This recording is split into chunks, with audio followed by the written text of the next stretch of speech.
few weekends ago, Britta and Gary, our daughter and son-in-law, went to the Midwest for the weekend, and Sally and I, we took care of our 3.5-year-old grandson, Arnie, for the weekend. We learned a few things. One is, God was smart having young people have babies. There's a lot of energy going on in a 3-year-old. And Arnie was doing just fine away from his folks, separated from them, thank you, until Julia, our youngest daughter, who visited us, decided to FaceTime with Britta and Gary. Arnie sees his mom on the tiny screen and immediately reverts to his baby voice of over a year ago. Mommy, oh, I want mommy. Mommy, I want mommy.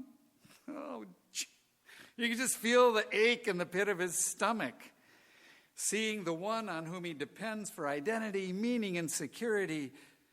He remembers the separation, which he'd forgotten altogether, because there he was, confident in Mimi and Buka and his stuffed pet pig, Stan. But now, he viscerally feels the anxiety of being alone in the world. Curse that FaceTime. Life is filled with pain and loss, with aches and longing. Kids go off to college. A job takes you across the country and you lose your community. A friend cuts you out of her life. A divorce hits you hard. A parent dies. And the ache in the belly comes. Who am I now? How can I find meaning and joy with such turbulent changes in my life? In today's text, actually in between the particular verses that were read, Jesus is telling his disciples, in a little while, you will not see me.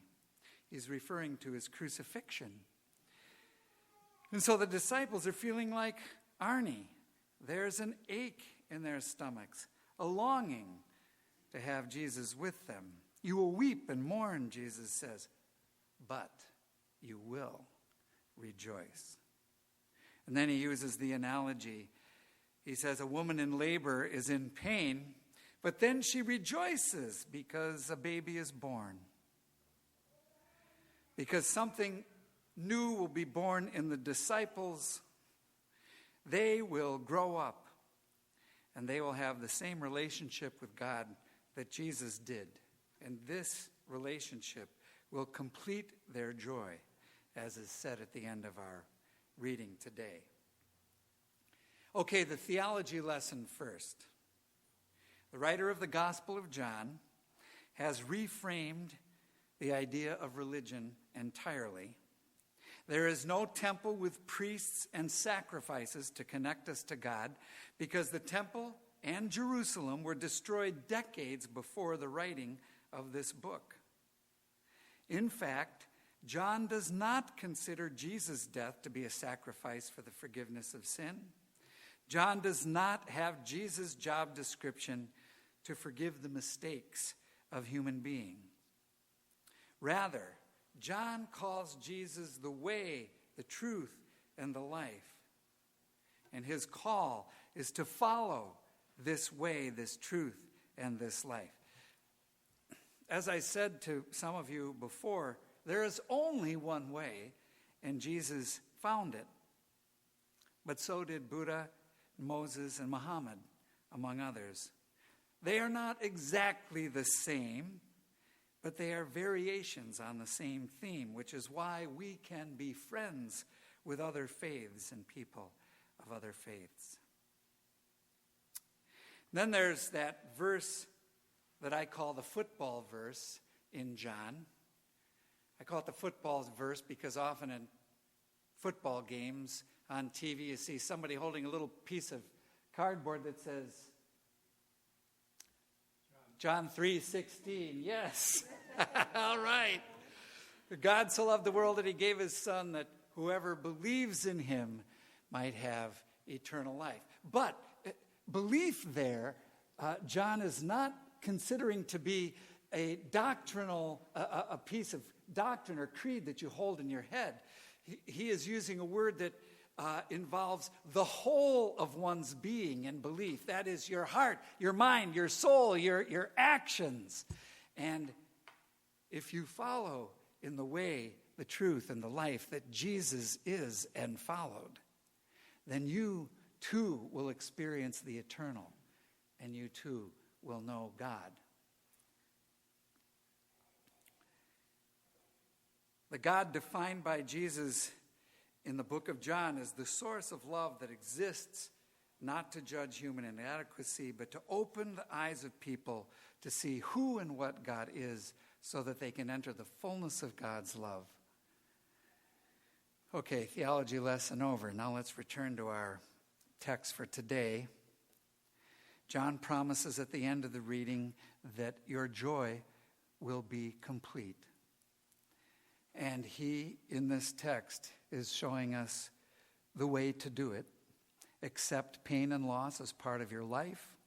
Trust that you and your faith community will receive the Spirit of truth if you seek it.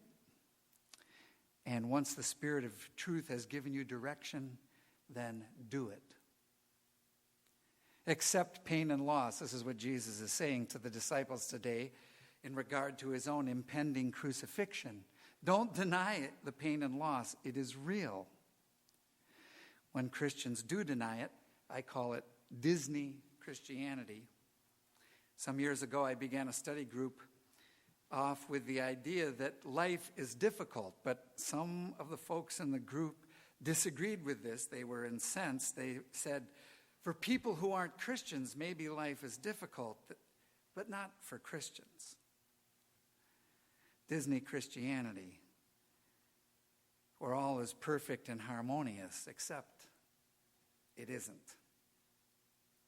We think that there is less pain when we deny the struggle in things, but the reality is that there is more when we deny, because there is no way to work through it. It makes much more sense to open the door to the pain of loss, because it doesn't mean that life is over, but that it is changing and calling for new things from you. It is calling you to new depths inside and new paths outside. As one writer says, a broken heart is an open heart, and therefore the Spirit of truth can enter in. So therefore, the second thing he asks us to do is to seek the Spirit of truth. He says that God will give you and your faith community the Spirit of truth. Actually, I said, and your faith community. The writer of John didn't say that. And I include it because our American individualism does not generally hear the plural in the pronoun you. Think Southern, as in y'all. Somebody after the first service said, you know what the plural of y'all is? I said, I have no idea what the plural of y'all is. The plural is all y'all. So think all y'all, and you get what John is talking about here.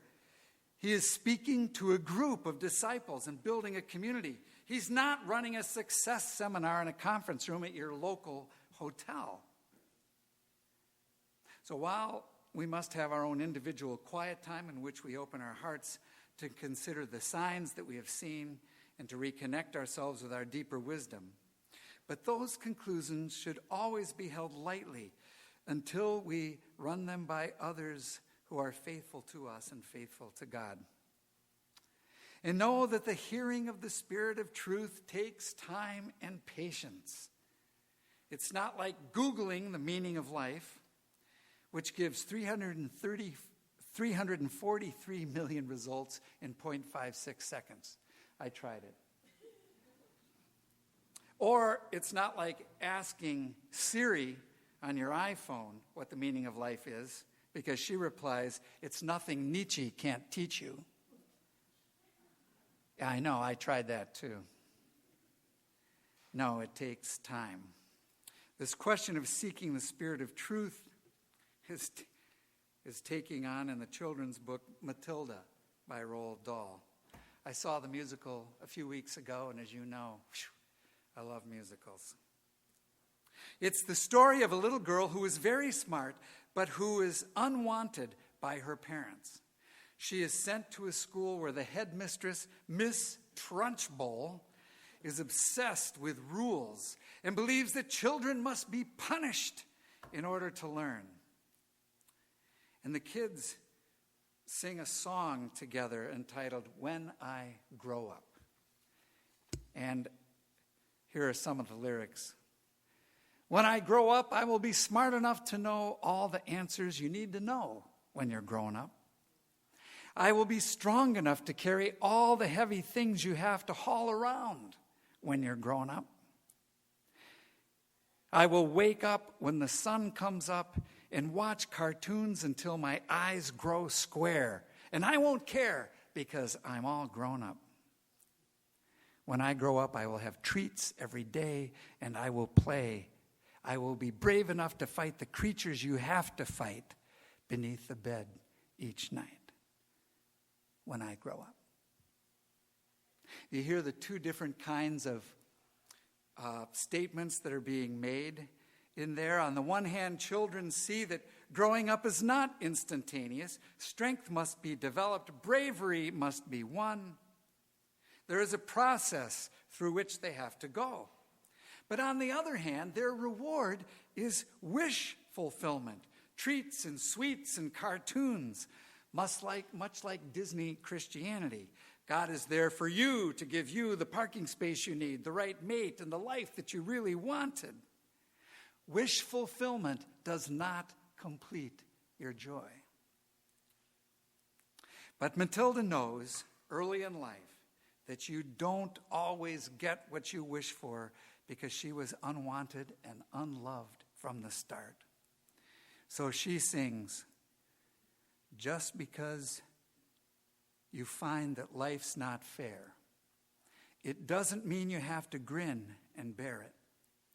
Just because I find myself in this story, it doesn't mean that everything is written for me. If I think the ending is fixed already, I might as well be saying I think it's okay. And that's not right. And if it's not right, you have to put it right. Both the Gospel of John and the book of Matilda, which, by the way, is not a part of the New Testament, are speaking to a kind of depth of wisdom within, between, and beyond us if we will only take the time to listen. If we can see that cultural wisdom is lacking, personal wisdom is lacking, family wisdom is lacking. There is a deeper wisdom we must seek. Like a woman in labor, there will be pain and struggle. But when the new is revealed, our joy will be made complete. So, accept pain and loss. Seek the spirit of truth. Take the time it takes to do that. And then once the spirit of truth has directed you, act upon it. Arthur Frank, in his book, The Wounded Storyteller, has done research on how different people with different chronic illnesses tell their stories. And here's one of his conclusions. Hope begins by having the confidence that one's life will have a future story. Hope begins by having the confidence that one's life will have a future story, which requires believing in one's capacity to affect how that story unfolds. And he talks about the parents of dying children who obviously something horrible is going to happen to. But almost to a person, he says, they rally and they come together with this sense that they can have an effect on the future. Yes, their child is going to die, but it's not only their child that they're worried about. They're worried about all the children of the world. And many of these parents start foundations and actions and houses that care for these children, as a way of saying the story is not over. It is not done. And Matilda does the same thing. She sticks up for these other students when Miss Trunchbull comes after them. And she takes their part, and she confronts her until finally she is defeated. See, it's not just about her. It's about all of the children. You must believe that your story will go on. You must believe that you have the capacity to act. John has Jesus saying this to disciples when he says, "You who believe in me, you will do the works that I do. I no longer call you servants, but friends." It's enormously empowering to the disciples. Denial does not make our joy complete. It numbs all of our feeling. Wish fulfillment does not make our joy complete, for we don't know the specifics of what the future will demand from us. What makes our joy complete is the participation in the story of God, who so loves the entire world that she wants your story and my story to become connected to the great web of stories that makes up life on this planet in all its pain and glory, not for our own wish fulfillment, but for the fulfillment of God's dream for humankind. Yes, we lose loved ones. And yes, horrific bombings take the lives of innocent people. And yes, we lose jobs. And yes, climate change casts a shadow on the future of our planet.